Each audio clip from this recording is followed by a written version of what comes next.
to another episode of Pimp Your Brilliance with Monique Malcolm, a podcast about brilliant people leveraging their passions to create their own opportunities. I aim to show you what's really possible when you shut down the chorus of fear and lean into your genius zone. You can learn more about this show and subscribe for updates by visiting keepchasingthestars.com/podcast or come hang out with me on Instagram at StarChasersOnly. Are you ready? Let's do this. Hey guys, it's Monique. Welcome to another Minisode. Today we're going to be talking about podcasting.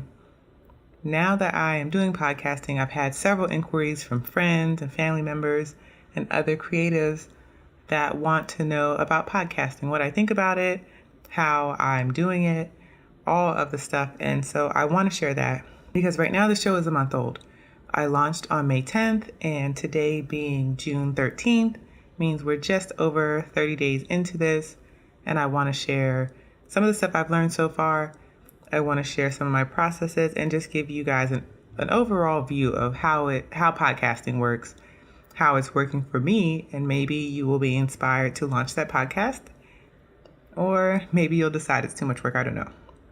The first thing that I would like to say is podcasting is definitely a lot of work. I feel like I should have known that going into this, but I tend to really fixate on things that I want to get done. And once I've decided something is worth the effort, then I just kind of jump into it, regardless of if it's a lot of work or if it's not. But it definitely is a lot of work.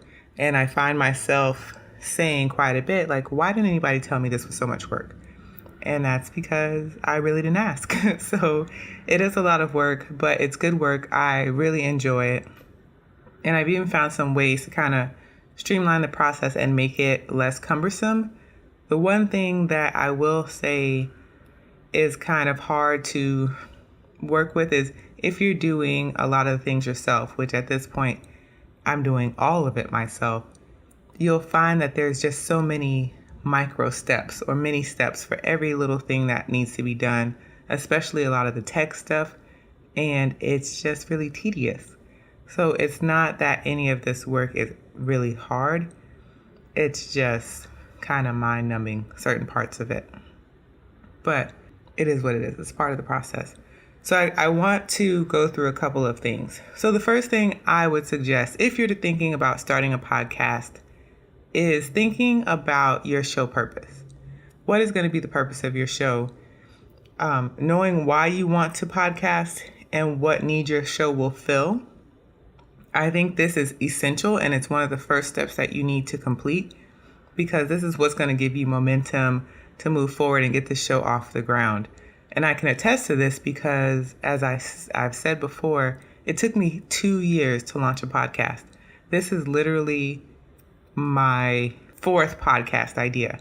I had one that I was going to do alone. I actually recorded maybe about 3 or 4 episodes with guests. And then I made 2 attempts at doing podcasts with other people, and none of them have panned out. One of those reasons I feel is because the show purpose and what I was trying to achieve with those shows was kind of murky and a bit too broad. And I didn't feel like I had landed on the thing that was going to make my show unique and make the show stand out. So at this point, I'm very clear on what my show's goal is. And my goal is twofold. One, to show people what is possible. And I do that with the guests that I interview.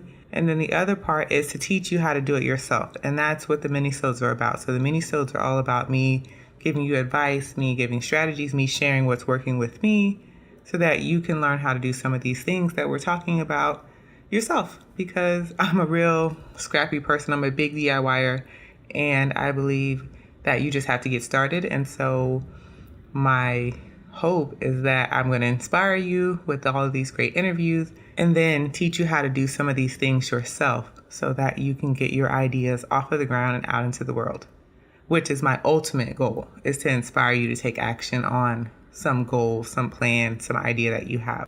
So knowing the goal for my show helped me narrow down the type of guest that I want. And that's a really big thing for me. I'm really intentional about who I interview. And that's really a large part of my strategy. And I'm going to share it with you. So for me, there's so many podcast shows already out there, and there's a lot of business podcasts, there's a lot of career podcasts, but I know that I'm a little quirky and I'm a little offbeat, and I tend to like people who have stories or brands that are also quirky or offbeat. In addition to, meeting people who are just amazing, they do great work, and being inspired by that. For my particular show, I really seek out guests who I don't feel like are getting that much shine. They're not interviewed a lot, but they're still fantastic. They're still kind of quirky. They're still kind of under the radar. So I want to find those people, in addition to people who are just killing it in business. But I feel like there's enough podcasts for coaches and entrepreneurs and just some of the mainstream business ideas that we tend to see all the time. So I really search out guests who are doing things that are a little different or unique. And that's a large part of my strategy for choosing guests. Does it always work out? No, but the show is still new and I have room to improve. So I am constantly screenshotting things or screenshotting people's brands or pictures on Instagram who I think, they could potentially make a good show guest. And I save them in a spreadsheet so that I can figure out later on, do I want to reach out to this person and kind of research what they have going on? But to get to that place of feeling like you can find guests anywhere, you need to have the purpose of your show kind of dialed in. And if you don't want guests on your show and you just want your show to be you, that's totally fine too. But you still need to know your show's purpose, because that's going to help you decide on what topics to cover, what kind of questions to answer, and ultimately create your show's value proposition, which I think is essential because that is going to be the driving factor behind your show and really help you figure out how to find the people who need to listen to your show and really make it a great fit for your specific audience. My takeaway here is to spend some time figuring out your show's purpose. That's going to help you really nail it when it comes to planning and figuring out all the different moving parts for your podcast, knowing and being very clear and sure about what the goal for your show is, who you're wanting the show to be made for, and who you're ultimately trying to attract. Let's talk about some of the podcasting basics, because podcasting can be really expensive if you let it be, or it can be bootstrapped and cheap. And I am going the route of bootstrapping it because I didn't have this planned out well in advance. I'm not even going to lie. I've been wanting to do a podcast for a while. And at this point, I knew if I did not just go ahead and launch it, it was going to kind of continue being pushed on the back burner. And I really wanted this to be a thing that I did this year. So I set a date, started recording interviews, and just launched it. And I did not have a full plan together. I just want to get it out there. I was taking the idea that done is better than perfect. So because I've done that, I didn't have time to research a ton of things like finding an editor and all of these different pieces. But now that I have a handle on things and I know my workflow, I can better decide what direction I want to take the podcast in and ultimately look for help. But for now, let's talk about podcasting basics. You're going to need some type of a microphone. I currently use a Blue Yeti mic. They are a little bit over, I think, $100 on Amazon. I didn't actually buy this specifically for podcasting. My husband already owned it because he was a podcaster a little bit over a year ago, so I just borrowed his mic. And because he's not currently podcasting, there's no fights over it. I also have a pair of headphones that, again, I took from him. They're like a pair of Bose on-ear noise-canceling headphones. They're not super fancy. They're not the most up-to-date, but they work. And it saved me from having to purchase that type of equipment. But if you were starting a podcast, I definitely would suggest a good quality mic, and I will list some options in the show notes, as well as headphones. And the headphones are good because they plug into the mic.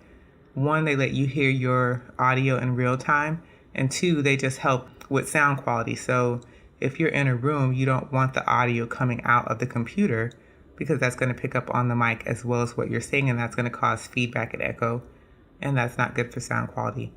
So definitely have a mic and a headphones. You're also going to need some type of recording device.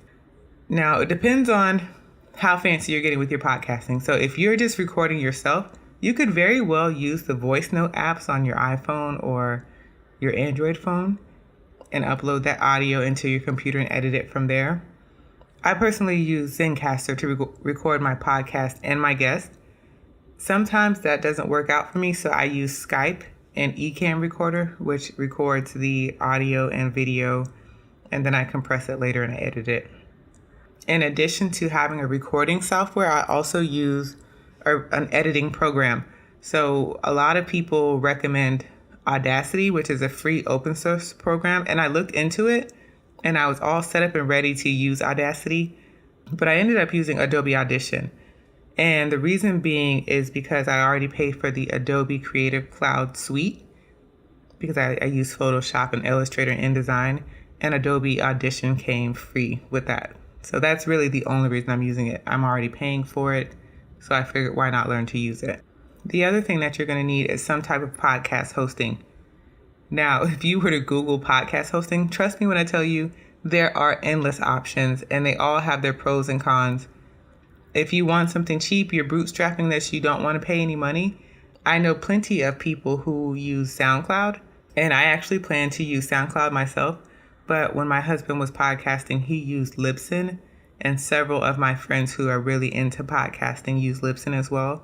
I was really attracted to the fact that one, Libsyn will post out to the iTunes Store, the Google Play Store, Stitcher, some of these other places that you can host podcasts on. But the big thing for me was that you could pre-schedule episodes ahead of time. And if you are going to batch record, then that's a huge feature to have because you could literally get all your episodes batch recorded, edited, and then loaded up to Libsyn and pre-scheduled to go out on time. And I do tend to do that. I don't do it very far in advance, but sometimes I may edit 2 episodes at a time, and I'll just go ahead and upload them and set the date and time that they should go live, and then I'm good on my end. So that was really helpful, and it's going to continue to be helpful as I get better with my podcasting workflow. For extras, if you are feeling fancy, you want to do something a little bit more than just the very basics, extra things that I do, I already mentioned I use Photoshop.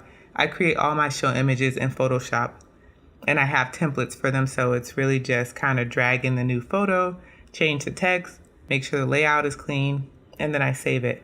I also use Acuity Scheduling for booking my guests, and I use this program called Wave, WAVVE, for creating the little audio promos. So if you ever see my Instagram or my Insta stories or even my tweets or Facebook posts, you'll notice a lot of times there's like a 60-second, 30-second, 15-second clip. That is created with Wave. And I like that because it allows me to create a small teaser to get people interested in clicking over to the show. And ultimately, that's what I want them to do. I want them to go to the show, subscribe, download, and all those things. And so I use that as a part of my marketing and promotion. So those are very, very basic things that you would need to start a podcast. So I want to talk about how I book my guests because this is one of the biggest issues that I found early on. And so far, I've been able to combat it and get people to say yes most of the time. I'm really happy with it. At this point, I have about 4 or 5 months worth of interviews already recorded because I only need 2 interviews per month. And I'm really proud of that because when I first started sending out pitches, it was really hard for me to get a yes and a commitment on my calendar. I had people say yes, but then they hadn't booked a time, or there was just a lot of back and forth, and I was really frustrated. And my goal was to make sure I had the first month of interviews completely done because I wanted to be working a month ahead. And after I launched, I hit a period where people weren't saying yes and they weren't committing to doing the interviews on my calendar. And I kind of got frustrated, and I thought to myself, if I don't get this together, if I don't send out more interview requests, I'm going to be stuck in a month not having interviews. And what I really didn't want to happen was that I was chasing the month. Like I didn't want to feel pressed every time I needed an interview to go up and needing to kind of record one right away because things happen. Sometimes people cancel, and I have had people cancel and reschedule, but it's not a big deal because I'm not relying on that interview for this week's episode. They just go into the queue of interviews that I have, and I sort through who's going to be next from there. Here's how I set that up so that it's really efficient. I can respect people's time. We're not going back and forth with 1,000 emails. And it's really effortless on the part of the guest, which I think is the key reason why people at this point are so willing to say yes. So as I mentioned, I use Acuity scheduling. In there, I have a calendar set up. I record 2 days a week, so Tuesdays and Thursdays, and my schedule is pretty much open that entire day to accommodate people in different time zones. So those are the only 2 days a week that I record. The only reason I would change that is if I had a guest that could not fit those time constraints, and then I would be flexible. For the most part, that works with my guests. I've only had one guest that needed a later time, but they still fit into that Tuesday and Thursday time frame. We just needed to record later in the day, and I was happy to accommodate that because I wanted them on the show. So for me, that helps me keep podcasting manageable so it doesn't take over my life, because it is a bit exhausting interviewing people, especially if I have multiple interviews in a day. So I set my schedule up so that I don't feel overwhelmed all of the time trying to squeeze in work and interviewing people. So it's only twice a week that I interview people. I send one email, and in that email, I give the person the info about my show. I tell them why I think they would be a good guest for the show, and I give a link to my calendar. So basically at the end of that email, I say, if this is interesting to you, you'd like to be on the show, here's a link to my calendar. Go ahead and schedule yourself a date and time, and we'll go from there. It cuts down on all the back and forth emails. It's efficient. It's respectful of that person's time. I get the calendar notification. I also get a reminder notification a day before their interview is supposed to happen. And we're good to go. For the most part, people send a quick email back and they say, thank you. I booked on your calendar, looking forward to talking to you. And I just leave it at that. Because I'm not going to lie, I am the worst at email. I read emails all the time and I don't respond to them. And it's not for any particular reason aside from the fact that I read a lot of emails on my phone. And I just don't always feel like typing up replies on my phone because it's inconvenient. This just helps me keep my inbox from being really cluttered, because guests can self-book. Once they book themselves, they receive some information about prepping for the show. I also, at that point, send them a link for them to fill out a short form with their business information, like social media links and their bio and a picture. So that way, once it's time for me to edit their show, I have all the information that I need from them and I'm good to go. I don't have to keep sending back and forth messages asking for a ton of different things. So I'm really happy with this process because it's pretty seamless. I want to offer a bonus tip. If you're podcasting and you want to interview people, my suggestion is to look into your circle first. So think about people that you've connected with at conferences, craft shows. They can be friends. Just think about people that you're connected with in some way.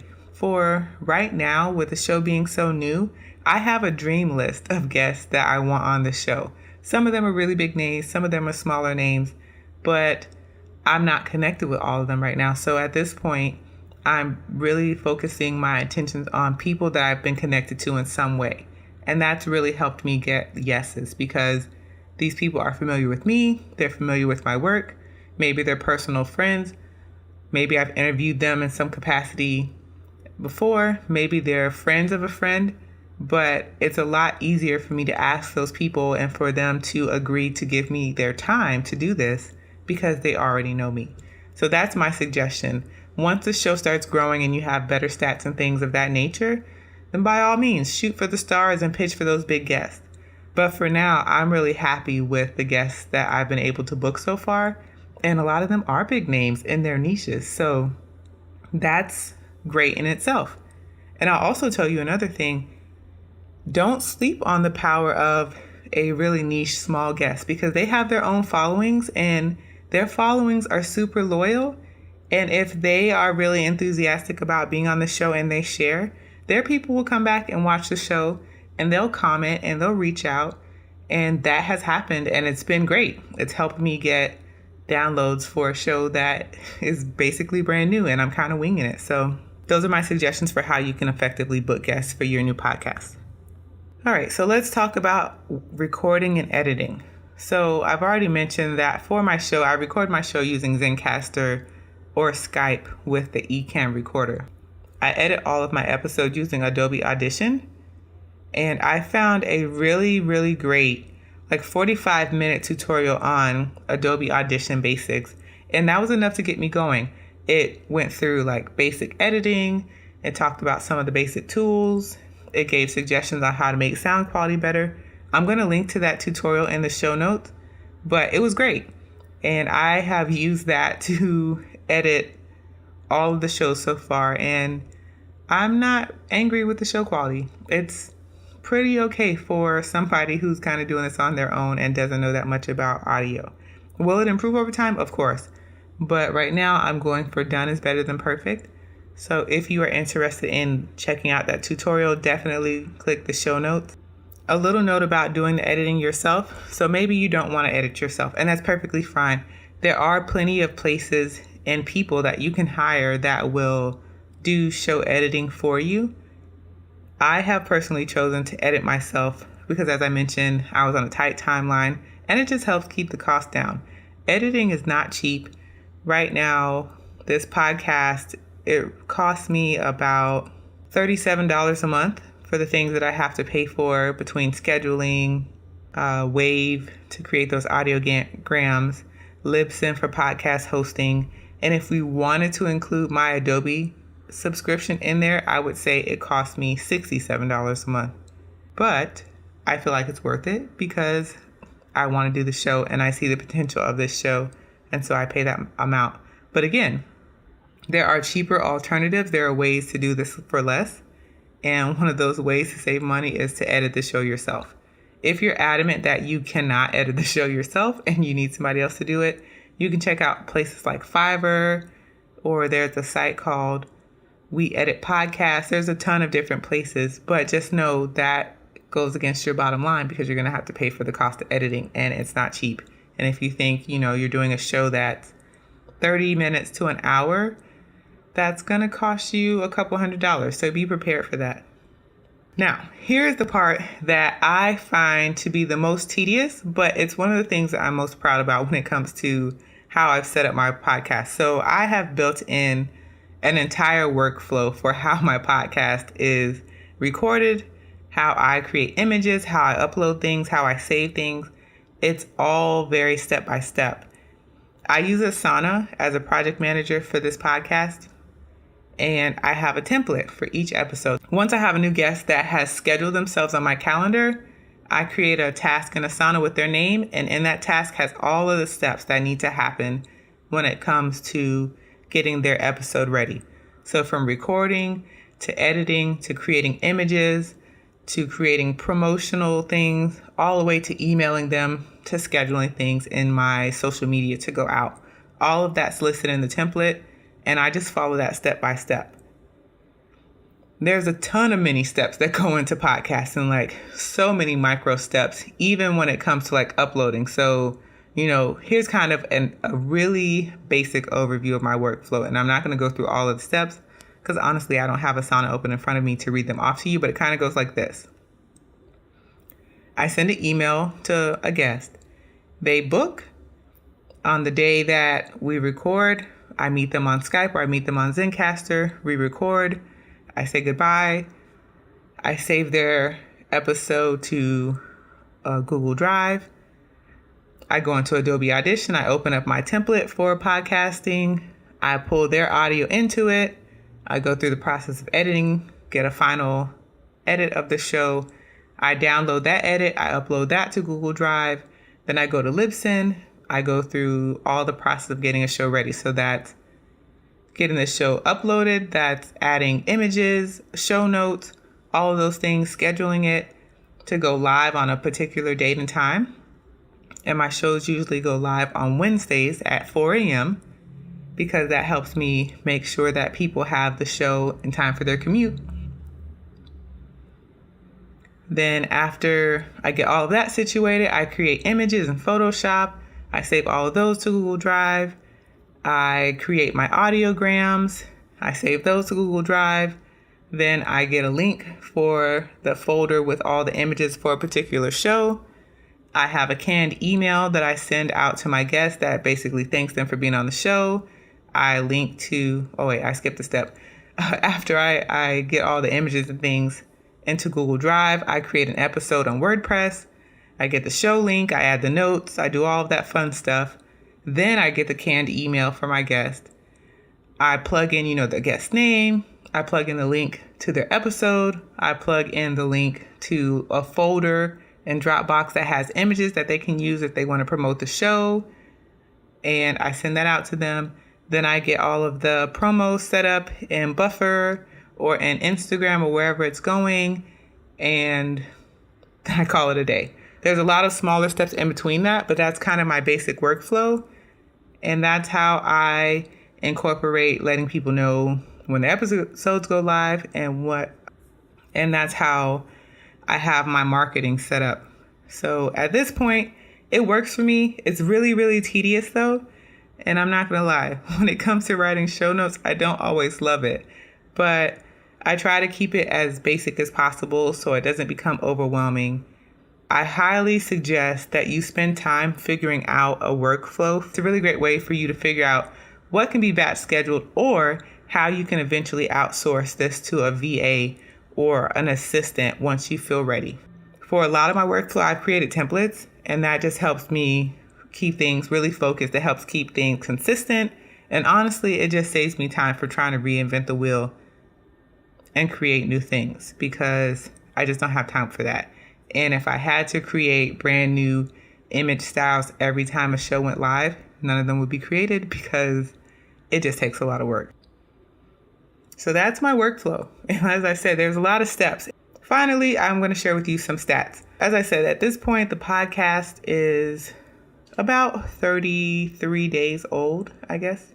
My goal for the first month was to get 1,000 downloads. I ended up with 1,200. Being able to exceed that goal in 30 days is really exciting for me. And I plan to push that even farther as I get better with promoting and different things of that nature. I have found that episodes with guests have higher downloads, and that's because my guests have shared their episodes generously with their own audiences.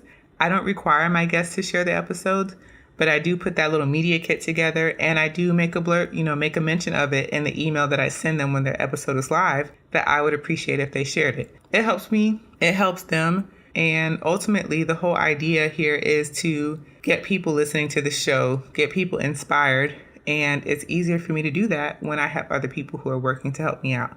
In addition to guest sharing, I've also had audience members sharing, and that makes me super happy. In the last couple of weeks, I've noticed people reposting my Insta stories or tagging me in Insta stories where they have mentioned the show on their own Insta stories. And I'm not even gonna lie, sometimes I want to cry because I am just so grateful that people would take space in their own social media accounts to help me promote something that I've created. So thank you if you've done that. I have noticed. And if I haven't reached out personally, just know that it is noticed, and I do really appreciate that a lot. I'm still working out the kinks with my marketing plan for the podcast. I'm not even going to lie about that. I hate scheduling social media, which is one of the reasons why I'm not as consistent with it as I have been in the past. So that's something that you have to think about. If you're going to spend all this time doing the podcast, how are you going to promote it? Because you don't want your efforts to go to waste because you've done so much work to get the show out there in the beginning. So that is definitely something that I could improve upon. Overall, I'm pretty pleased with how things are going so far. I am not disappointed in the least bit because this is something that I'm still figuring out. And ultimately, I have a much grander vision and a really, really huge goal for this podcast that I'm hoping to pull off as it grows. For now, I'm just kind of rolling with it and making it work. Hopefully, you have found this helpful and maybe you want to do a podcast yourself. I don't know. But definitely check out the show notes because I will list resources there that can help you get set up and get started. And if you have any questions, definitely comment because I am happy to come back and do another episode that talks more about how things are going. And, maybe we'll circle back to this in a couple months and I'll tell you in 3 months' time how things have gone or how things have improved, what I'm doing now, what I'm doing differently. But for now, there's plenty of information and resources that I've just shared that will help you get started. And I really hope you do. So if you have an idea for a podcast, hit me up on Instagram. Let me know what you're thinking. I'm happy to support you in that way and give your show a listen. If you have not already rated the show on iTunes, please go do that because that helps me get better positioning in the podcast directory of the iTunes stores. That helps grow the show. That helps get more downloads and subscribers. And those types of stats are what will eventually allow me to book some of these bigger, badder guests that I have on my dream guest list. And that's it for this week's episode. Thanks so much for listening. Learn more about this show and get access to show notes by visiting keepchasingthestars.com. While you're there, make sure you subscribe for updates. I'll be back next week, and in the meantime, go out there and pimp your brilliance.